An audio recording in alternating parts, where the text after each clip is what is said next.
بہت اہم، یعنی حدیث قدسی میں سے ایک میں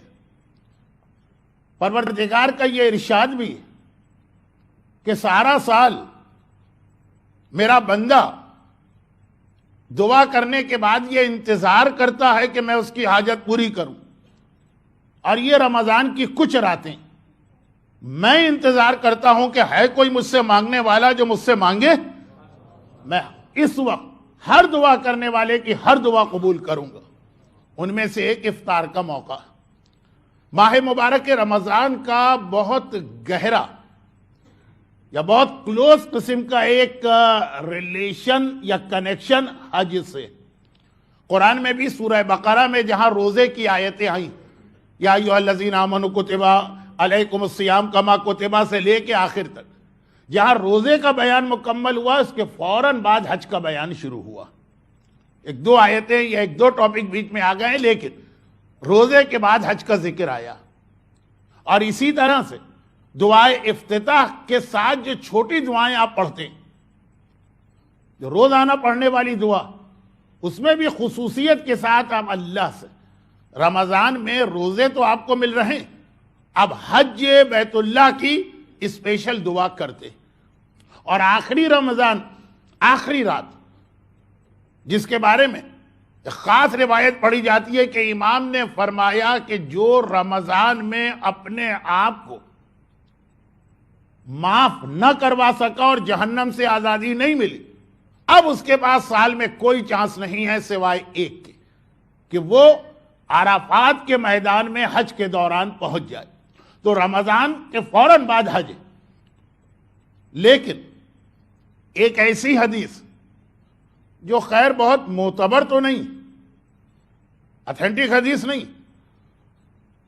لیکن چونکہ وہ فضیلت اور ثواب والی حدیث، جہاں پہ مومن کو کچھ مل رہا ہو وہ کبھی نہیں پوچھتا ہے کہ مولانا یہ حدیث معتبر ہے کہ کمزور ہے، سچی ہے کہ جھوٹی، بھئی کچھ مل ہی رہا ہے نا کہ یہ جملہ پڑھو اللہ تمہارے ساری زندگی کے گناہ معاف کر دے گا۔ کوئی نہیں پوچھتا مولانا کہاں لکھا، کیا اس کا سورس، اس کے راوی کیا، فلاں عمل کرو تو اللہ تمہیں 70,000 سال کی برکتیں دے گا۔ میں ان حدیثوں کا مذاق نہیں اڑا رہا ہوں، میں صرف یہ بتا رہا ہوں کہ یہاں کچھ مل رہا ہے نا، اپنا بینیفٹ ہے، تو مومن کبھی نہ یہ سوال کرتا ہے کہ کس کتاب میں لکھا، نہ یہ پوچھتا ہے کہ اس کے راوی کون سے ہیں، نہ یہ دریافت کرتا ہے کہ روایت معتبر ہے کہ نہیں۔ لیکن اگر کہا گیا کہ داڑھی رکھنا واجب ہے، مولانا کس کتاب میں لکھا، کس امام نے کہا، راوی کیسے ہیں، معتبر ہیں کہ غیر معتبر ہیں، نہیں اس کو بھی چھوڑی، ہمیں خالی قرآن میں دکھا۔ جہاں خمس کی بات آ گئی، جہاں حجاب کی بات آ گئی، جہاں داڑھی کی بات آ گئی، وہاں پہ یہ سارے کے سارے آرگومنٹ آ گئے کہ راوی بتائیے، کتاب بتائیے، امام بتائیے، پھر بھی اگر مغز میں نہیں آ رہا تو اس سب کے بعد بھی حدیث ہے تو ہم نہیں مانیں گے، قرآن میں دکھائی۔ یہ دونوں میں فرق نہیں ہونا چاہیے۔ ویل للمطففین، یہ نہیں ہونا چاہیے کہ جب آدمی کچھ لے رہا ہو اور اسے مل رہا ہو تو یہ سب چیزیں بھلا دے، اور جہاں اسے کوئی ڈیوٹی انجام دینا ہو تو اس کو پوری شریعت اور پورے اصول فقہ یاد آ جائیں۔ تو خیر یہ تو ضمنی بات آ گئی۔ تو حج کے حوالے سے ایک بہت مشہور روایت ہے، اور میں تیسری مرتبہ یہ جملہ کہہ رہا ہوں کہ بہرحال وہ بہت اتھینٹک نہیں، لیکن دعاؤں میں اور اعمال میں بہت اتھینٹک روایت ہمیں چاہیے بھی نہیں ہے، وہ حج میں بہت زیادہ پڑھی جاتی ہے۔ اور یہ بھی میں بتا دوں کہ پچھلے 10-15 سال میں یہ حدیث بہت فیمس ہو گئی۔ پہلے اتنی فیمس نہیں تھی کہ جی خانہ کعبہ پر نگاہ ڈالتے ہی پہلی دعا جو مانگی جائے گی اللہ اسے فوراً قبول کرے گا۔ یہ بہت ہی مشہور آج کل حدیث، اور اس اعتبار سے جو لوگ کسی گروپ میں جاتے ہیں تو بعض اوقات تو ان کے گروپ والے ان سے کہتے ہیں کہ بس نگاہیں نیچی کر کے خانہ کعبہ کی طرف بڑھنا، سامنے دیکھنا نہیں، جب ہم کہیں تب نگاہ اٹھا کے دیکھنا، ایسا نہ ہو کہ تم ٹائم سے پہلے دیکھ لو اور تمہارا وہ چانس مس ہو جائے۔ یہ اس انداز سے جو اسلام نہیں، یہ دین نہیں، ایسی کوئی چیز نہیں آئی ہے روایتوں میں، لیکن میں یہ بتا رہا ہوں۔ اور جن کو پہلے سے کسی حاجی نے بریف کیا ہوا ہے یا کچھ بتایا ہوا ہے تو وہ تو مکے میں ہوٹل میں سامان رکھتے ہی پوچھنے لگتے ہیں مولانا وہ پہلی دعا کہاں مانگنا ہے؟ ہم نے کہا یہ ہوٹل ہے ابھی ٹھہر جائیے، یہ ٹوائلٹ ہے ابھی ٹھہر جائیے، جب آئے گا وہ موقع تو ہم آپ کو بتا دیں گے۔ تو خیر خلاصہ یہ کہ اتنا یہ چیز مشہور ہے اور ہر ایک کے دماغ میں، مگر بعض اوقات سامنے کی چیز آدمی بھول جاتا ہے اور دور کی چیز اس کو یاد رہتی ہے۔ آنکھوں میں اگر آئی سائٹ ویک ہو جائے تو یہ پرابلم تو ہوتا،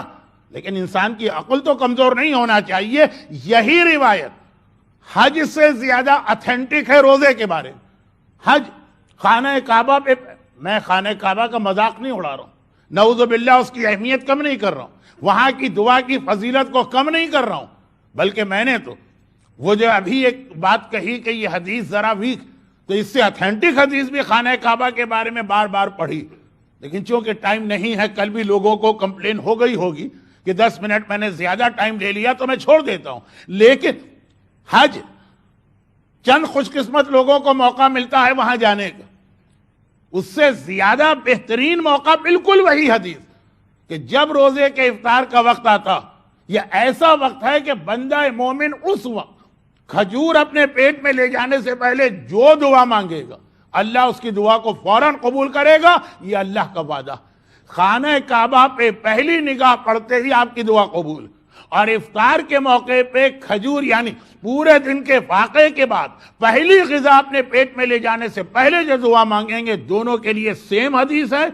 سیم ورڈنگ ہے، اور راویوں کے اعتبار سے روزے والی حدیث زیادہ معتبر۔ تو اب یہ تو رمضان کے وہ مختلف چانسز جس کے لیے یہاں بھی ایک حدیث آ گئی کہ کبھی ایسا ہوتا، ایک حدیث کہ اللہ تمہارے ہر پرابلم کو سالو کرنے کو تیار،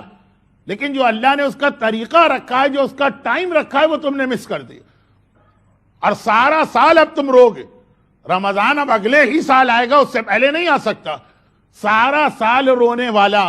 کاش جب قبولیت دعا کے موقع تھے اس وقت اگر 2 منٹ لگا دیتا تو یہ 2 منٹ کی زحمت اسے 365 دنوں کی زحمت سے بچا سکتی ہے۔ یہ پورے رمضان کے لیے بھی حدیث، ہر افطار کے لیے بھی ہے، ہر شب جمعہ کے لیے بھی ہے، اور شب قدر کے لیے بھی ہے، اور آج کی رات کے لیے